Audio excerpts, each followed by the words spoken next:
And he made a decision to endure the agony of reliving these horrors and the nightmares that he continues to have to this day so that we don't forget. To remind us how quickly evil can take over a culture and how dark and stone cold a human soul can so easily become if we let it. Welcome everyone. I got an email this week from a supporter of this channel suggesting that I do a post on the sound of freedom. Great suggestion, thanks Matthew. This is a new movie, it's still in the theaters and it's built on a true story. It's not political, and I have to say it truly is an impressive piece of art for the entertainment catalogue. It's got great cinematography, great music. So in a nutshell, we have a Border Patrol agent whose name is Tim Ballard. He's played by Jim Caviezel. So he learned about a brother and a sister who had been kidnapped into a child sex trafficking network. So Tim risks his career and his life to save these children from their terrible fate. And this movie was, as one journalist reported, a coup and walloped Indiana Jones at the box office. This fifth in the Indiana Jones series reportedly had a budget of about $295 million. Goliath compared to David with Sound of Freedom's $14.5 million. And then Sound of Freedom had sales of $14 million with Indiana Jones trailing behind at only $11 million. So the liberal media has gone off the deep end over this movie. Their efforts to hide, to distort, mislead, and outright lie have been really extraordinary. Tim Ballard appeared with Jim Caviezel on the Jordan Peterson show, and I will put a link down below, don't miss it. They go into detail and address each one of these conspiracy theories, the sick accusations, which I'm not going to go into here, but regarding the diseased, sick pedophiles that the media are siding with. Jordan Peterson quotes Jesus. It would be best for that person to be thrown into the sea with a large stone hung around his neck than for him to cause one of these little ones to lose his faith. And that's what happens to these children after such violence is perpetrated on them. They lose their precious faith. Tim Ballard goes on about this in a Fox News interview that the kids he rescued are now growing up. These kids are my friends. They're young adults now, the ones that were rescued. They're going to come out soon and tell their story. It's going to be very awkward when the mainstream media comes after these kids next and accuses them of being part of some conspiracy when in fact they were rescued from a life of rape. It's the most bizarre thing I've ever seen in the media, perhaps. The woke media is just despicable. But is it really surprising that these same individuals and corporations that wholeheartedly support dismembering preborn children would be cool with the bodies of small children being broken up in rape, as Tim Ballard has painfully witnessed? And Tim discusses this cost to him personally in the Jordan Peterson interview. What I saw was so shocking, Jordan. I thought child sex crimes would be 15-year-olds, 16-year-olds. My brain couldn't comprehend something more evil than abusing that age. The very first case I worked in 2002, I believe, I was given a bunch of VHS videos, some hard drives to look at that had been seized in a warrant. The very first image I saw were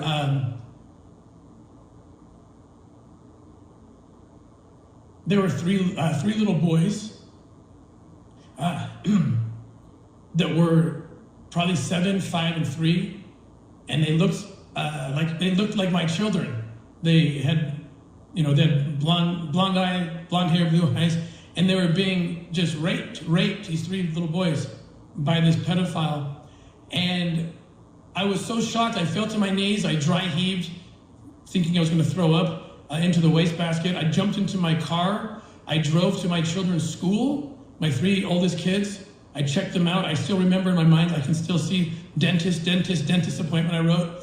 And I grabbed them, I took them home and just sobbed on the floor. My wife came in and I wouldn't let the kids go, I was just holding them, shaking. That was my very first experience. You talk about PTSD, I absolutely deal with PTSD to this day. I took too long to actually deal with it. That's another story. And I thought, I can't do this. I started getting help immediately because I didn't want to quit. That's what this is. That's what this is. And those kind of videos have increased over the last couple of years by 5,000%.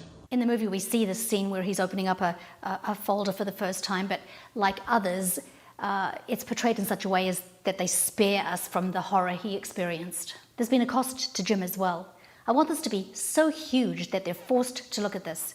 I lost my agents over this. Yep, 17 years and 15 years. I lost my lawyer over this. And now I understand why all these actors didn't want to do the movie because of this. Listen, you do Schindler's List, 50 years later, you're a hero. Try doing Schindler's List when the real Nazis are right there. Understand how that becomes more dangerous? I don't understand why people are willing to let children be hurt. But in this time, Hollywood says, no, let's kick that down 50 years from now and then see where we're at. My husband and I have a dear friend, Dirk van Leenan. His father was a key part of the Dutch underground movement that hid and saved the lives of thousands of Jews from the Nazi extermination camps. Dirk did not like talking about it, and he preferred not to bring to mind those dark days, but his grandchildren wanted to hear the stories, and they pressed upon him to write them all down. So first he published Resistance on a Bicycle, and then The Americans Are Coming, but he still held back until he finally got the courage to write The Last Train to the Concentration Camp. And he was on that last train that arrived at the camp just days before the liberation.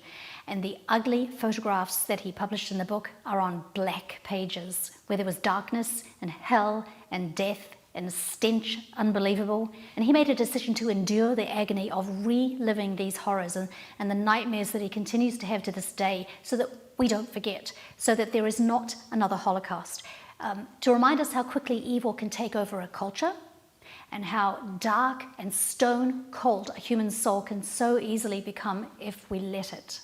Also this week I'm reading Bonhoeffer, written by Metaxas, and Bonhoeffer was known for his staunch resistance to the Nazi dictatorship, including vocal opposition to Adolf Hitler's euthanasia program and genocidal persecution of the Jews. And this quote from Eric's book leapt out at me.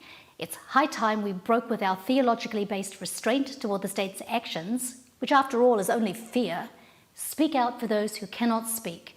Who in the church realizes that this is the very least that the Bible requires of us? And the very least we can do is go and see that movie today. It's still in the theaters, and we can be part of the coup. Have you been impressed by the Bud Light takedown? What collective power we have if we just buy a ticket, and conversely, not buy a product where a business flagrantly promotes the sins and the evils that are going to bring about the destruction of our beautiful and free society." In the Jordan Peterson interview, Jim quotes one of the many scriptures that talk about truth piercing the darkness, and I'm not quite sure which passage he's actually referring to, but it's probably this one. "The light has come into the world, but men loved the darkness rather than the light, because their deeds were evil." Thanks for being here. Did you see the movie? What did you think about it? Let me know, and don't go without subscribing. See you next time.